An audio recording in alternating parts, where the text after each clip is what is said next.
And let me start by complimenting my colleague, Minister Nzimande, for initiating this ministerial engagement with the leadership of all the universities.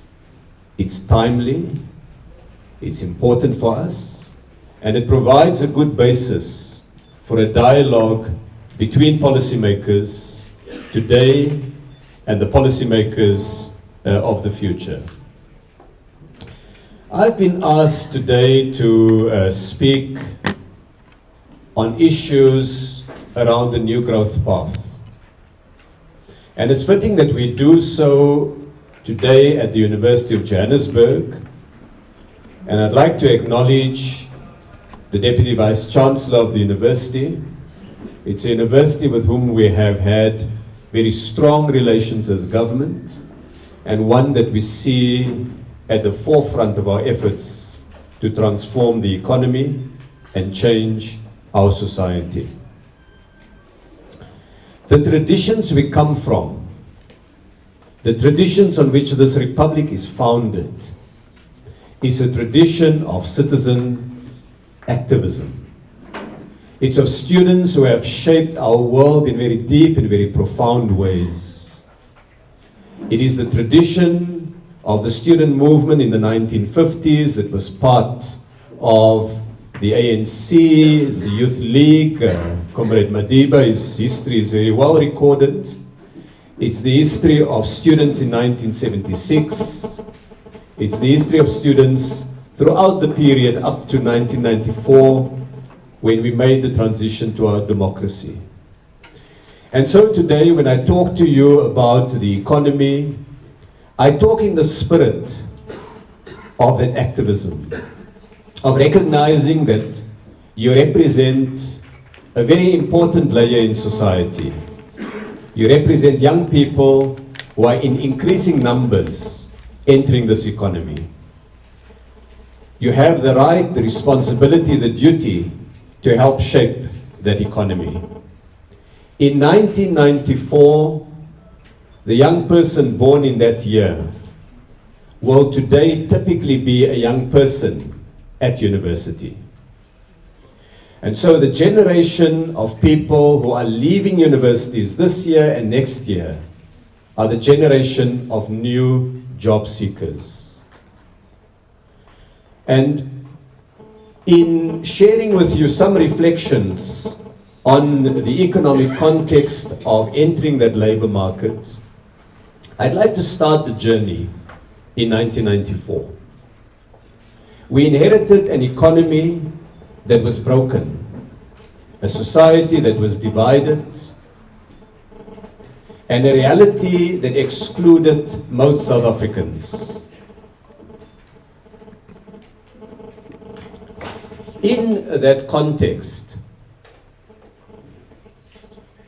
we approached, as the ruling party, but then a liberation movement that had no experience in government, we approached our people with a program of transformation. The program was called the Reconstruction and Development Program. And it sought to make a decisive break with the realities of apartheid. It did so in the economy, it did so in education, in healthcare, across the wide front of policy. And so to fast forward to 2009, in that year, the last year when we had a general election, the party that I represent approached the South African people and put a manifesto to them. That manifesto called for decent work to be placed at the core of all government policies. It spoke about the need to bring many young people into employment and to ensure that that employment is of a quality that would offer South Africans a dignified life. So what has been our experience since then, and how does this link up with this idea, this document that I've been asked to speak about, which is the new growth path of government? When we started as the new administration in May 2009, we took the electoral promises that were made and which were endorsed by close to 2/3 of the South African voting public, and we worked on crafting this into a public program, into a program of governance. But as we did that, we were faced with the deepest and the longest economic crisis that the world has seen since the 1930s, since the Great Depression. As we stepped into government, the economy officially went into recession. A recession is when the economy shrinks for 3 consecutive quarters, and it's smaller than what it was previously. So the economy went technically into recession. A recession, the first recession of the democratic era, and a recession caused by developments outside of South Africa, namely the global economic crisis. As we looked at the offer that had come through the discussions in government, we recognized that not only must we deal with this deep, deep economic crisis globally, but our own growth path, the way in which our economy had developed, could not bring about the number of jobs that we needed. In our analysis of the old growth path, we identified key challenges. And I'd like to share a few of those with you briefly. The first challenge we faced is that we had an economy that essentially sold raw materials, minerals, to the rest of the world and imported finished goods. So we would take South African iron ore and sell it to China, and we would import fridges from China. We would take wool grown on South African sheep and sell it, say, to India, and we would import woolen jackets from India. And the result of that was that we were effectively exporting jobs. Faced with an enormous crisis of unemployment, we were not playing to our natural advantage to use the mineral wealth of the nation to foster industrialization, to have factories that transform that wool, that iron ore, that gold, that platinum into products that people wanted to buy. Where we grew, it was based on consumption, on people buying more things. But that consumption was financed by ever-rising debt. So we were not expanding our productive capacity to keep up or be better than our consumption. Consumption was growing faster than our ability to grow the economy itself. And like a person with an individual budget, it can only spell trouble in the long run.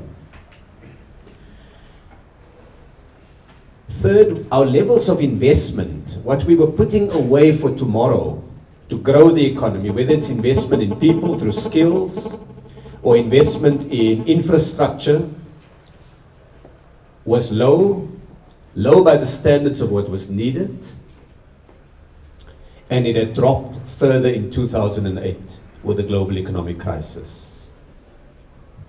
Savings levels were low. Domestic savings, what we as a nation was putting aside from all of the money we were earning to be able to finance our future expansion. So what did we do? We imported savings from elsewhere in the world. In other words, we borrowed money from other countries to finance our consumption. And that made us vulnerable when you borrow money, whether it's from a bank or a money lender or from an investor in another country. There are risks with that borrowing, and our economy faced those risks. One of the big risks was we relied on short-term capital inflows. If people wanted to invest, they would buy South African bonds. It's paper that our treasury issues. And if they got a better deal in Thailand tomorrow, they would sell our bonds and buy Thai bonds. And so it was very unstable. You were not locked into a long-term, steady, predictable flow of money. Now imagine as a student trying to manage your budget, faced with the problems that I've described for the nation. We had a high energy intensity to our growth, so it means every time we produce goods in South Africa, we use more energy than most other countries do. And that energy was very often coal-based. And so the byproduct of that was damage to the environment. We had major bottlenecks that we had inherited from centuries of exclusion of black South Africans from decision making. Bottlenecks in logistics. You know, we are a very unusual country in that most countries' economic activities would be near to a river or near to an ocean. Our economic activity today, where you sit here, is based on the accident of where gold was discovered. So we've had to build a transport and infrastructure network to connect our economic activity with the rest of the world. And we had bottlenecks there. We had bottlenecks in energy. We underinvested in building new power plants. In water, we were using the dams that were built for many decades in the past and not adding to the stock of new dams. And above all, we had bottlenecks of skills. Investment in our most important resource, which is our people.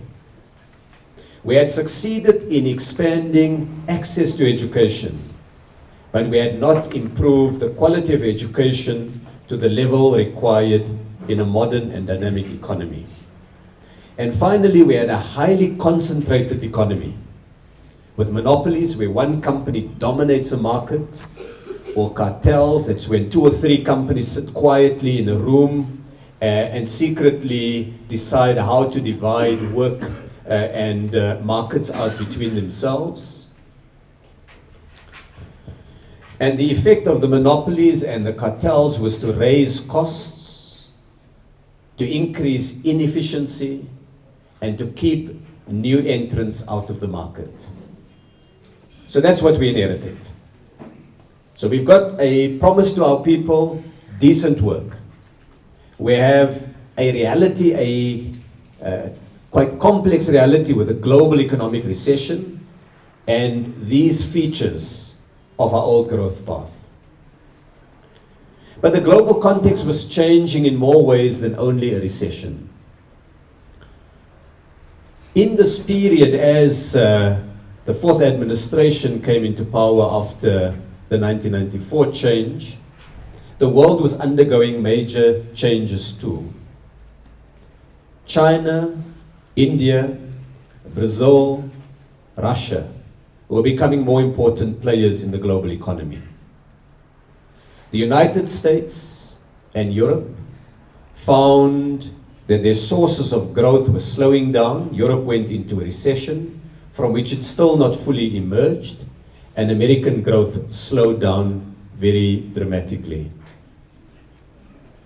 In contrast, China's growth was the fastest and most sustained way in which any country, any major country, had transformed itself in the 20th century.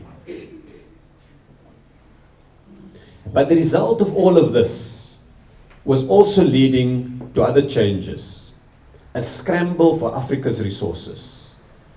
Suddenly, new countries were competing with the old France and the UK and the United States for access to Africa's resources. And everybody was beating a path to our continent. The effect of this fast growth and bringing many more people into the modern economy was also damaging to the environment. more than a century of industrialization was changing the long-term future of humanity by causing serious and material damage to the environment, particularly one that would cause big and unpredictable changes to our climates. And not climates as in will it be sunny today or will it rain, but climates as in whether a big part of the African continent would still be able to grow food, whether a city like eThekwini or Cape Town would still be around where the rising sea levels would begin to invade areas of that city. So big changes. Technology was changing our world, both ICT, that your generation has been so adept at using, the internet, social media, but also other changes to technology. The development of nanotechnology, where things very tiny, new technologies were emerging, and other changes that was reshaping our world. So this was the challenge we faced in 2009. Very, very big changes in our world and huge constraints in our country. So we set ourselves the goal as a government to recover from the recession, to do so in a way that began to shift away from this platforms of old growth that I've sketched. One that you import finished goods, you borrow money all the time to consume things, you export your raw materials, you kept your savings rates low, you're underinvested. That growth path, we said, we've got to make a dramatic break with it. But as we did so, we also had to do it in the context, we had to make these changes, recover from the recession, in a living organism. We couldn't put the economy in a laboratory and slow everything down and then begin to tinker and change. You had to do it whilst people were producing, while they were fighting over wages or profits, while different interests were playing itself out in the economy. It's like redesigning a plane in flight. Not a plane that's landed at the airport that you can take apart, but whilst you're in the air, you've got to say, hang on, our engines are the right engines. Let's build new engines and then slowly wean ourselves off the old engines. And we had to do so in other contexts. Weak state capacity. A state that has not built up enough capacity to be able to effectively and quickly implement. A culture that has begun to settle in the country of rapid accumulation of wealth. By fair means or foul. A get-rich-quick culture. And let's be frank, also a negative narrative in the public discourse, in the public discussion about South Africa, its future, its economy, and so on. So those were some of the background and challenges that we had to face and that I wanted to share with you before introducing what it is that we felt represented the new direction that we needed to take. So in 2009, we began the work that led eventually to a document that was adopted in government called the New Growth Path. Following that, we had one element of the New Growth Path, and I'll talk to you about it in a moment, that is an industrial policy action plan to bring industrialization to the economy. We set up a national infrastructure plan. Some of it will affect the universities and FET colleges in quite significant ways. We negotiated a series of accords with trade unions, with business organizations, with youth movements, with community organizations, and we've made copies of two of those accords available to you, namely the Youth Employment Accord and the National Skills Accord. What you don't have in front of you, but if you are interested, we can send to you, is the Green Economy Accord, the Local Procurement Accord, the Basic Education Accord, and of course the New Growth Path itself. Last year, we took much of the learnings from all these accords and the policy work, and the National Planning Commission brought it together in the National Development Plan that Minister Manuel will be speaking to you about tonight, which sets a country vision, the kind of South Africa we want to be by 2030. So what is it that represents the new direction of economic policy? What is this new growth path that I spoke of? Well, it starts off by putting jobs at the center of economic policy. Now you may say, but isn't that quite natural? Isn't that what every government does? And the answer is no. Most governments don't have an employment goal as their central economic goal. Typically, governments measure their success and they set their targets by how much more goods and services will be produced. In other words, what is the growth rate of the GDP? And they assume that if you can get high growth, with it will come increasing numbers of jobs. What our work showed in South Africa and in many other countries is that there's not always a strong relationship between growth and jobs. You do need growth, but you need growth that is inclusive, that helps to create more jobs for people, that is sustainable both in time but also for the environment, growth that reduces inequalities and helps a population to lift itself out of poverty. And let me illustrate it by way of what may well be two different kind of examples. If the number of casinos in an economy was to rise dramatically, and the number of people who go playing the lotto increase, that will be reflected in a rising GDP. So your growth rate would have gone up.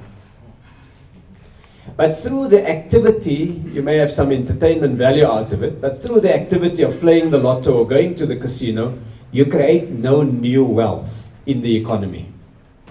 So your economy is no better off. So the key of economic policy is to ensure that you increasingly shift more and more of your resources to where you can expand your productive sectors of your economy. And so if you increase factory manufacturing and people have jobs, and how they spend their money, whether it is in this or that service, is left to them. But you have something that creates real value. So our task was to put a new goal to economic policy. And we set that goal as 5 million new jobs by 2020. We said that we can create those jobs through what we call jobs drivers.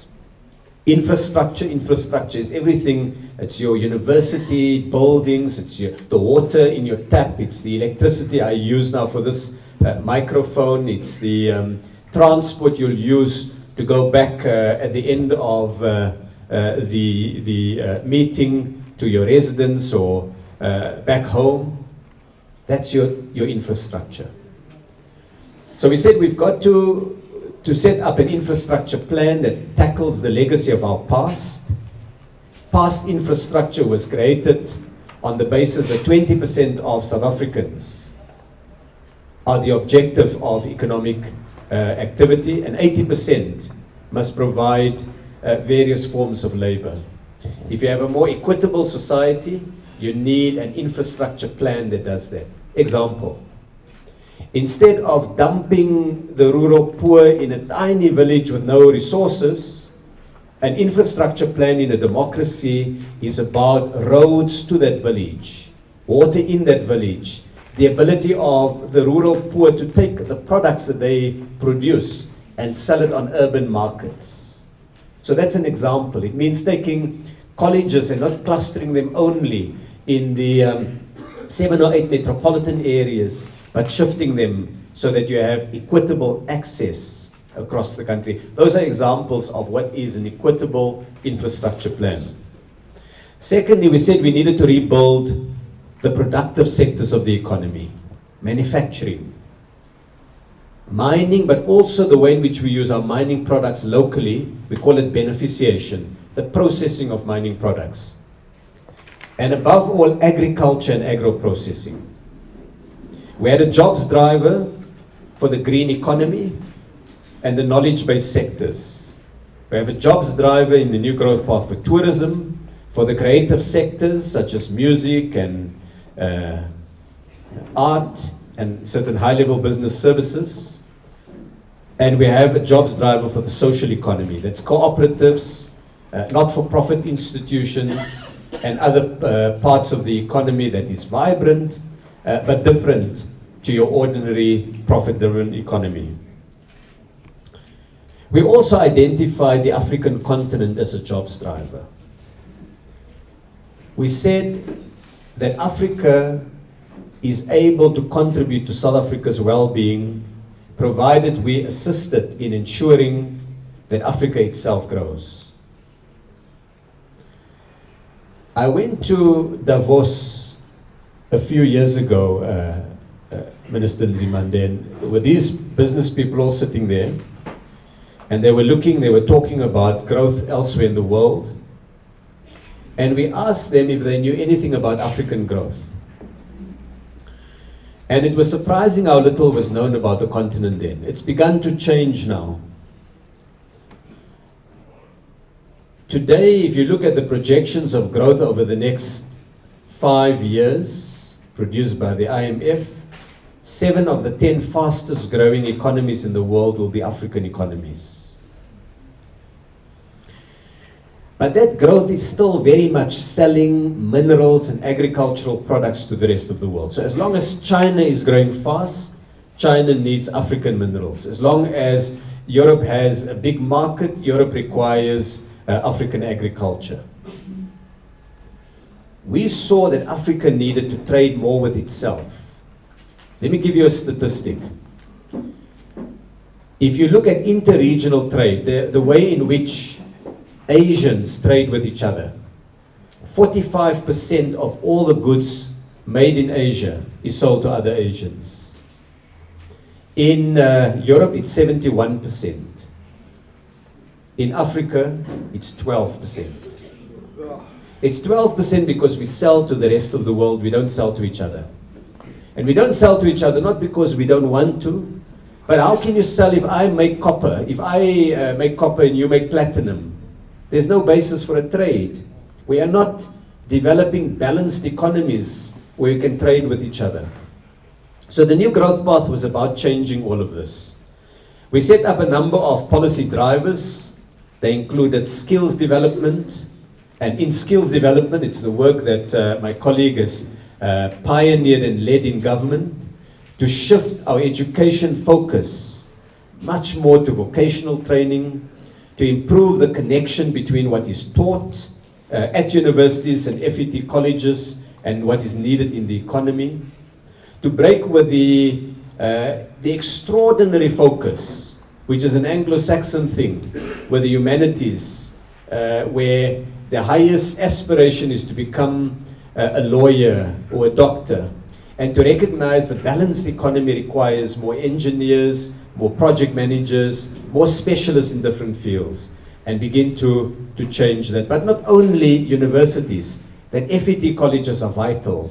And I'm pleased to recognize that there are some representatives of FET colleges here today, where artisans, in Germany, an artisan is a highly respected member of society.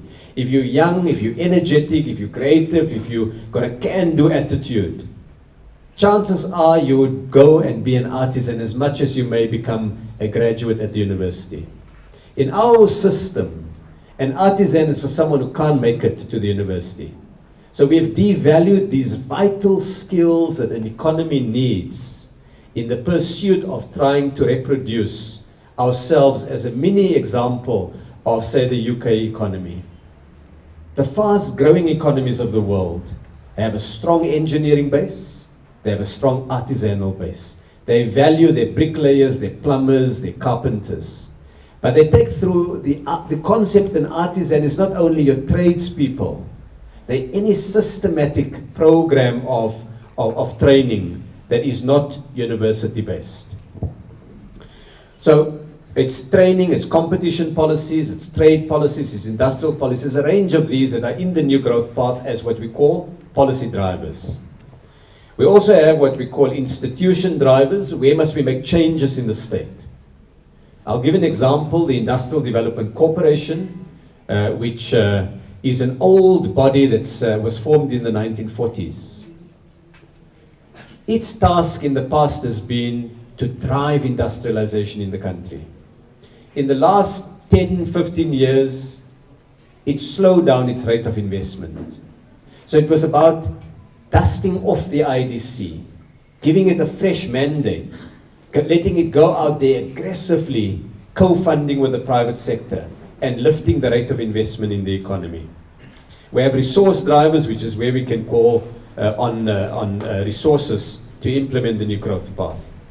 And above all, we called for policy integration. We said, let's sit down with COSATU and the other trade union federations. Let's sit down with the business organizations and develop a package of social commitments in which all of the key social partners put something on the table, and we build a broad consensus about how to make this economy grow, how to create more jobs, how to deal with the challenges of our people.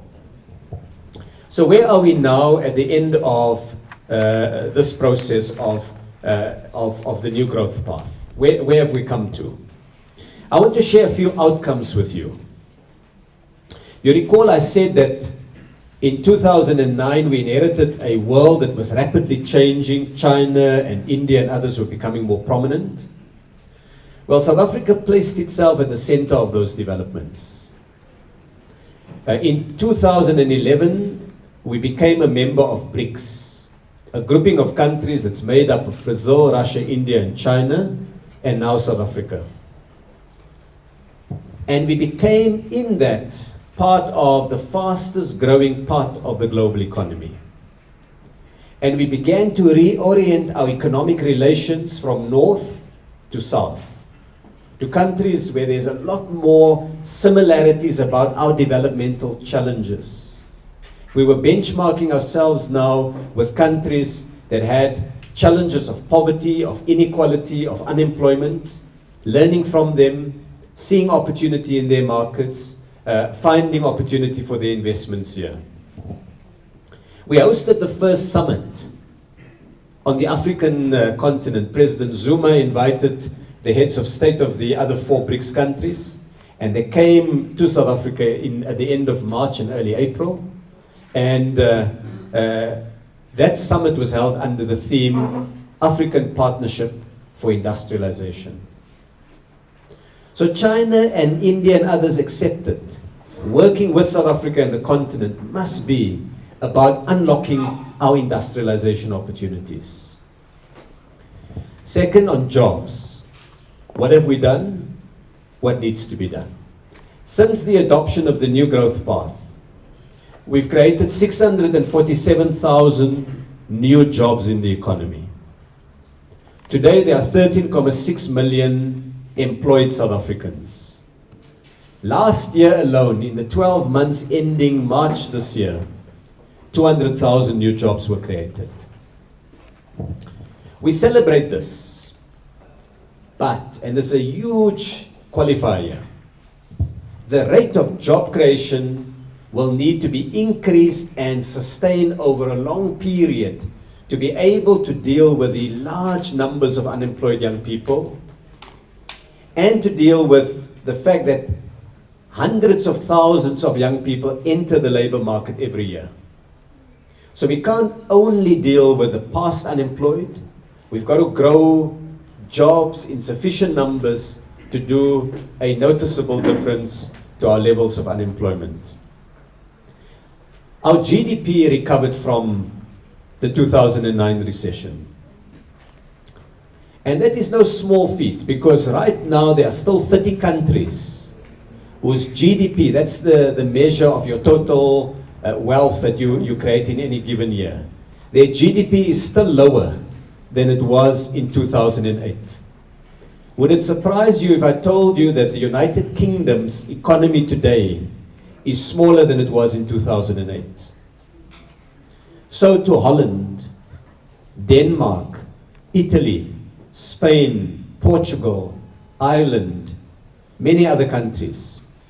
South Africa's economy is 11% bigger today than it was at the low point of the recession.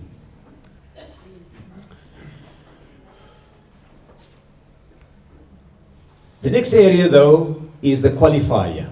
So GDP has grown. We're better off in our growth rate than many of the other countries, but we've not shifted enough of our economy to the productive sectors. So it's still work in progress to expand manufacturing and mining and agriculture. Incidentally, in agriculture, we've had the biggest rise in jobs in agriculture in the last 12 months than we've seen in the last few decades.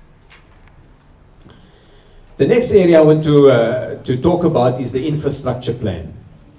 We sat down and we developed a very ambitious 30-year plan for infrastructure. Just the first number of years of this infrastructure plan will cost us 4 trillion rand. It's an enormous mobilization of resources to build power stations. You will see in the newspapers the challenges, the difficulties with some of our build programs. But right now we are building 2 of the world's largest coal-fired power stations. Problems and all.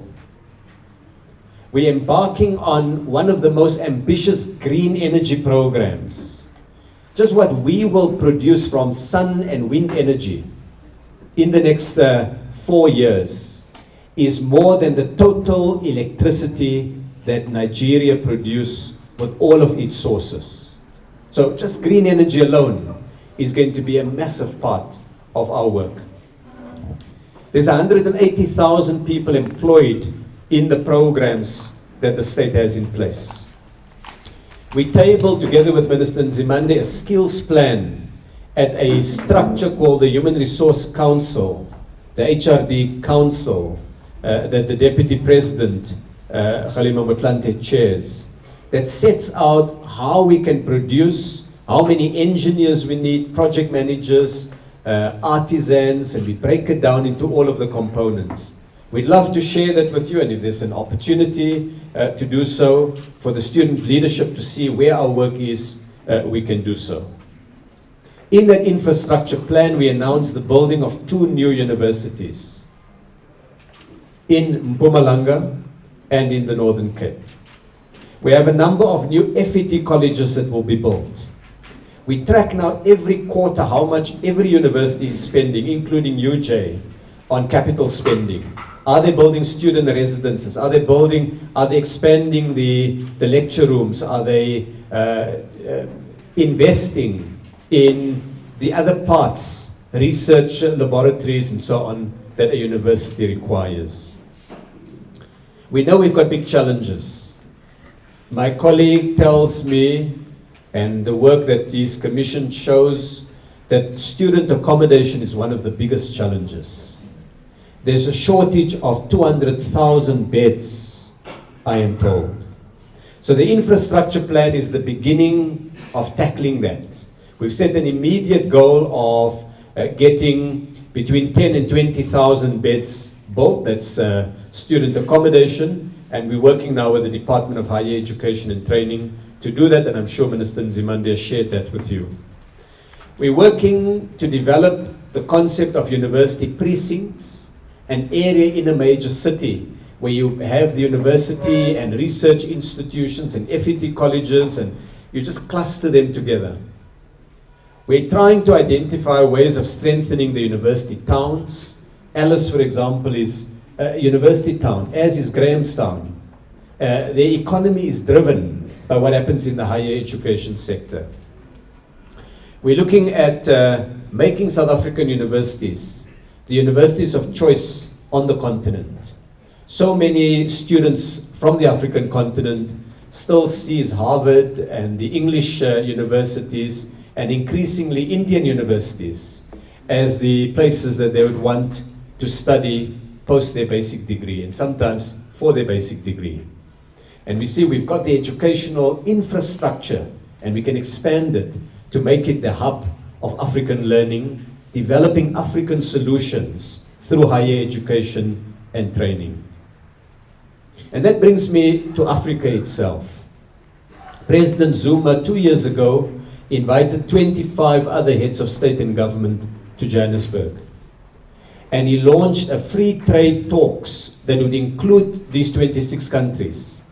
That in the next 2 years, we hope to have an agreement in place that will remove all the internal tariff barriers between these, or among these 26 countries.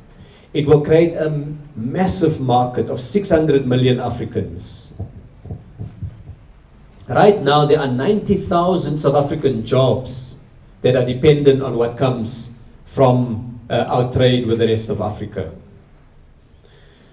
Key investments, we've attracted major new investments in the last few years. BMW had to make a decision, where does it build its new 3 Series?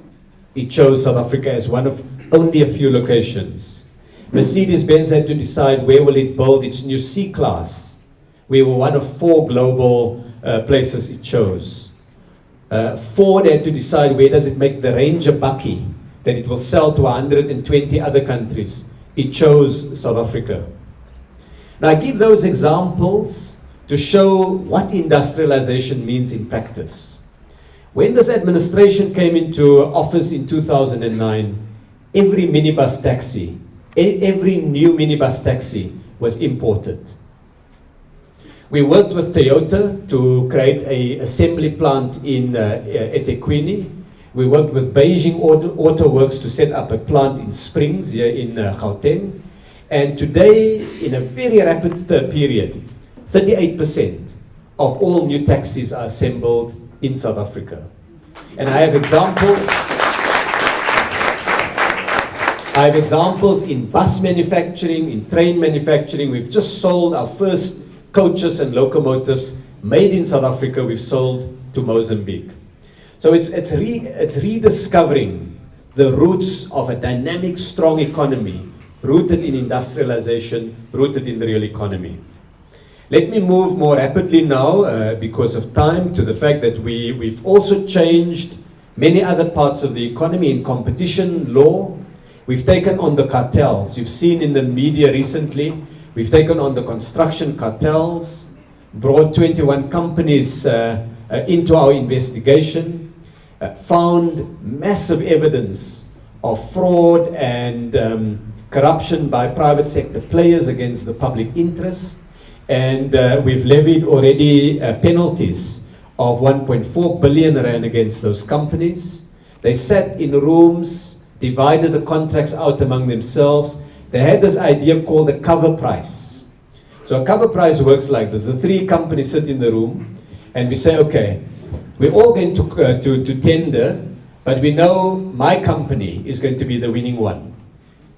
And I then set a cover price. So I may say the cover price is 200 million rand. It means the 2 of you must submit tenders above 200 million. So that government thinks it's a free market. Government thinks it's competition because you're getting 3 tenders. But actually, it's been managed and manipulated by the 3 parties. Now, what do you get out of it? For the next contract, I'll give it to you. But don't worry, as I say in the TV advert, there's more. They have something called a loser's fee. I, as the winning tenderer, will give you a payment for allowing me to win and for allowing yourself to lose. Now, this, of course, would be funny if it wasn't the money of the South African taxpayer, the South African citizen, that was improperly used by companies in the private sector. So we begin to tackle cartels in the construction sector, in the food sector. We had a massive settlement in the price fixing of bread and of chicken and flour products a couple of years ago.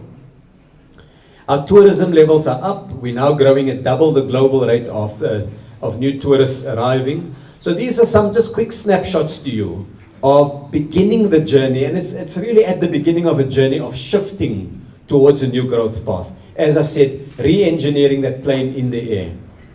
One of the areas that we've covered is the Youth Employment Accord. It's the yellow booklet that you have in front of you. It's one that is based on acknowledging that if we are to be successful as an economy, we must bring young people in large numbers into employment. And to do that requires, above all, three things. It means better skills, it means exposure to the workplace, and it means more jobs. And the Youth Employment Accord sets out how we want to do that. It's a partnership in which we're now going company by company, and we're getting the big companies to state what will they do. Inside of government, we've said what we'll do. We'll now create an internship for young people, where every government department has to take on interns equal to 5% of its total employment, so that people will have a first chance at exposure to work. But we've gone further to say that we must also carve out jobs for young people in permanent employment, not just in the interns thing. So in future, in the infrastructure program for the new build that we have in mind, the big power stations and ports and roads and so on, 60% of all those jobs will be reserved for young people. And we've done the same now in the green economy. We've done it with business process services. Wherever the state has a major say, we've set a goal, a target for the employment of young people by contractors. And you'll see the figures are in the Youth Employment Accord.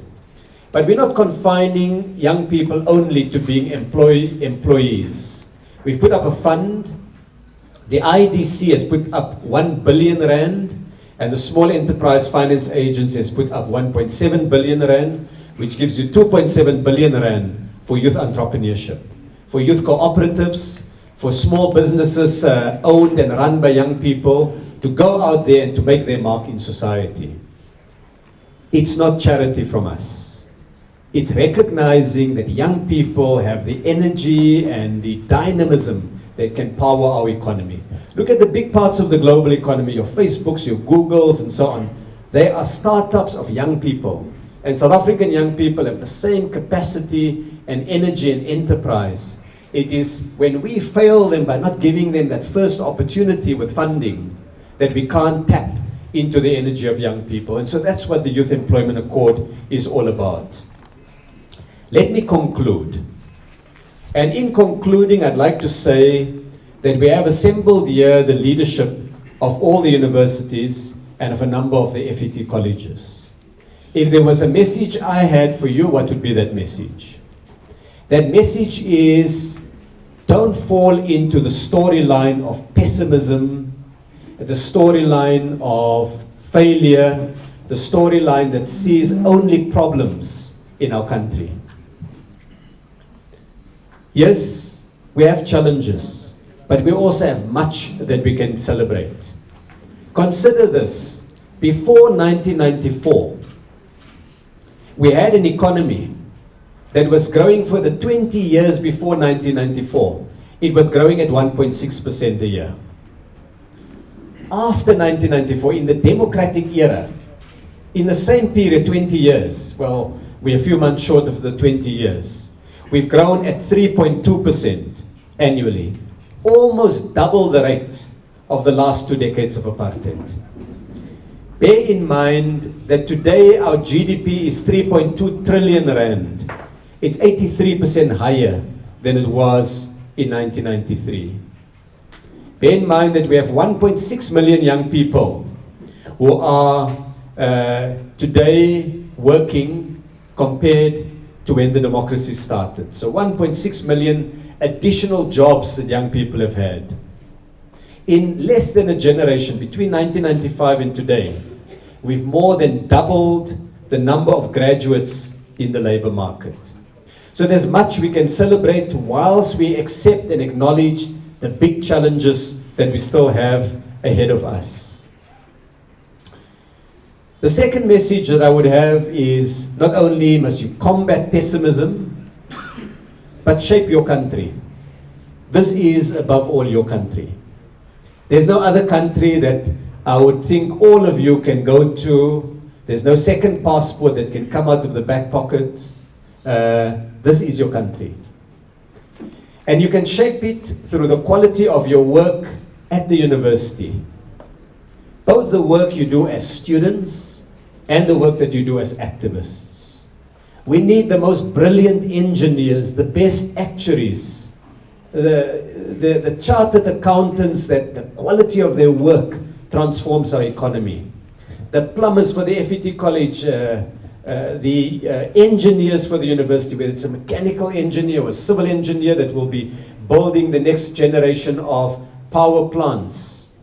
They need to be of the best anywhere. And so it's to try to ensure that the culture of learning allows us to develop that expertise out there, to see it as an investment in your own country, but also in your activism, in how you influence the public debates, to bring the optimism of our nation and to see what is good and to build on what is good and to challenge and take on the difficulties and the problems that we have in our society. So over this period of 4 years, which is the period that I've spoken about in this administration, a number of positive developments. In the 2.5, 3 years since the adoption of the new growth path, you can already begin to see positive developments. Taking the 20 years of the democracy, a much better storyline emerges than what we had under apartheid. But while we say all of that, our job every day in government, if you ask what is the radar screen I look at on a day-to-day basis, it's how to increase the number of jobs. It's how to bring more manufacturing into South Africa. It's how to strengthen agriculture. It's how to ensure that the minerals that we dig is also transformed in our country. And it's to ensure that the rural poor are in fact empowered, that young people are brought into employment, that women become a big part of the economy and of the leadership of the society. Thank you for the opportunity to share some of these ideas with you, and I'm going to hand you back then to your chairperson.